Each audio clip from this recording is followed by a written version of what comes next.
কোরআনে আছে নবীজির সামনে প্রত্যেকের আমলনামা খোলা হবে। ওয়াজিনা বিকা আলা হাউলা'i শাহীদা, নবীজিকে আল্লাহ বলছে আপনার সামনে উপস্থিত রাইখা আমি দেখাবো। নবীজি আমলনামা দেখে আল্লাহর নবী জিজ্ঞেস করবে উম্মত এটা কি? উম্মত দিনের পর দিন ফজরের নামাজ কোথায়, জোহরের নামাজ কোথায়? উম্মত 30 বছরের ব্যবসার মধ্যে একটা হালাল নাই। সুদের এত টাকা দরকার, ঘুষের এত টাকা দরকার। উম্মত যৌবনের পুরাটা সময় মোবাইল দেখে, ছবি দেখে, নাচ গান দেখে, উলঙ্গ দৃশ্য দেখে নষ্ট করে ফেলেছো।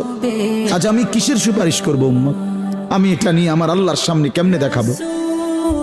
আমি কিভাবে বলবো?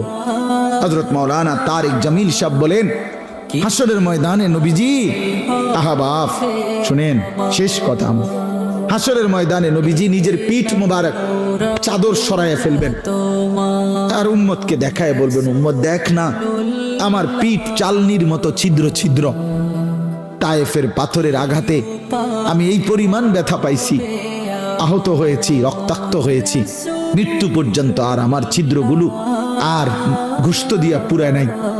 আমি এই ছিদ্র নিয়েই কবরে আসছি। আমার 23 বছরের এই কষ্ট, এই আমানত, আমার উহুদের দান শহীদ, আমার পেটে পাথর বাঁধা, আমার সাহাবীদের এই শাহাদাত, আমার বেলালের এত কষ্ট, খাব্বাবের এত জুলুম নির্যাতন সহ্য করা বিনিময় উম্মত কি নিয়ে আসছে? কি নিয়ে আসছে? জিন্দেগি কোনো কদর করলেন না।